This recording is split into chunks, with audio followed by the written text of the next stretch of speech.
Good morning, Peter. So I'm just going to use this video to give you a quick demo of the way that I categorize different 3D things. So when I think of, there's a lot of different naming conventions, so different people talk about the same move, execution of a move with different terms. So breaks, to me, a plain break is when you get to a 0 point, like the 0 point, or in a stall, the 0 point there. That's the Dave static stuff, right? So the stall point, once you're at that 0 point, it's really easy to experiment with pendulums. 0, 0. You just move the center of rotation while the pulley is kind of floating in that 0 point, and you use that to change the plane, right? So up stall, now I'm in wheel plane, right? Down stall, side stall. So that's how you kind of, Dave breaks it down way better. So that's the breaks thing. That's how I look at that. And then bends are where the pulley changes plane, but there is no 0 point. There's like a float. And so a slow motion version of a bend, if you take this linear extension upward like this, you think of, instead of a 0 point, while it's extending up or down, then that motion is when you change your center of rotation. So as it's extending up, here again, extending up. So there's actually no 0 point, but you change the plane. If you really tighten that up, you can think of it as a bendy weave, like a figure 8-ish weave. Boom, I'll do it like this. I'm going to do it at 90 degrees too. But this is essentially a weave. Right? So now, this is going into that 5-pointed star thing. Aim your weave upward. See how it's making kind of a triangle there? And so I'm weaving at this point. In this here, click your brain and start weaving here. It's just a weave still. I'm just doing it in a different spot. Go back to the top, weave here. From here, click your brain to this point. Wait. Now I'm weaving here. And again at this point, weaving here. Kind of back to where we started, but now it's in a different direction. So this is forward. 1, 2, 3, 4. Now it's reverse on 5. 1, 2, 3, 4, 5. I'm back to forward. That's because the nature of these bends. Okay, so now we know how to do a bend. We can turn them into weaves, and then we can change the point on the orbit where we bend it, right?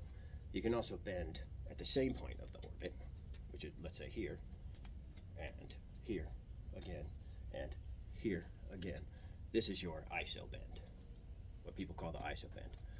So in a circle, if you have the same bend point, like in physical space, the pulley will go 360 degrees in its orbit, right here. So right here, bend 360, bend 360, bend 360, bend. So 360 degrees in an orbit isolates the bend point. For this weavy one, with one bend, it's just a bend, right? If you do 2 bends at the same spot, it's an iso bend. And if you bend at the opposite, 180 degrees away, this is my bend point, 180 degrees in the orbit, bend again, 180 degrees, bend again, 180, bend again, 180. And so that's how we get these linked bends, or what some people call anti-bends. Drex calls them anti-bends, as an anti-spin bend, which I fucking hate. I'll go into that later if you want, but antipode, which is the opposite point of an orbit. That's why it could reasonably be called an anti-bend. I prefer linked bends, because it's like a chain link, right? If you watch from the side, the first part of the bend will be in towards me.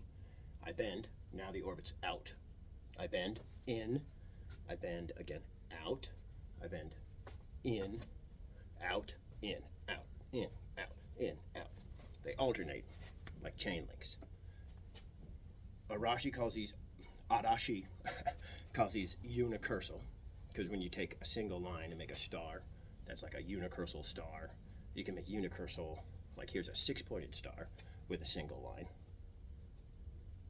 right? So it's unicursal geometric shapes. Technically, these would be considered toroids because of the nature of what a toroid is. So it's the same term, same move, different terms. The way I think of it is toroids are the umbrella category of the patterns, and then a unicursal geometric shape might be the form of the toroid. The last sort of 3D thing is helical. So if you just take your orbit and move the center of rotation laterally, if I do it quickly, you get what appears to be a diagonal line. Although I'm just moving through parallel planes, I'm never actually bending the plane. I'm never changing it at a 0 point, nothing like that. But you can make like figure eights, you know, or diamonds, or what you might call like a monster mouth pattern from glass blowing. So these are 3D because we're moving through parallel planes, and you can make interesting shapes with them. I categorize them as a completely different thing because when trying to do three-pointed bends, it's moving towards you, it's moving towards me, right? Because an odd number of anti-spin bends will end in a 180, which will change the polarity or direction the poi is spinning, right? So towards you, towards me. 6 now, back to you, even number. So 1, reversed, 2, back to you. So a 6-pointed bend will be in the same direction that it started, whereas a 3 or a 5 or a 7 or whatever will change direction one time through, double it, you go back to where you started. You can make a triangle with that helical idea where it never changes direction. So it looks really similar in the camera, but it's a completely different move than that one.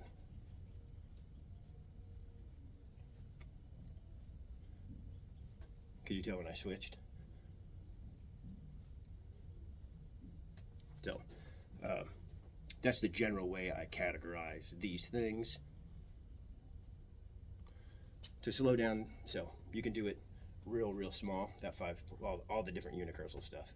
You could do them, well, you know, all the different timings. Or you could take that same thing and move all the way around. Or you could just move halfway around and move your hands in the opposite direction. Oh, hit my hat.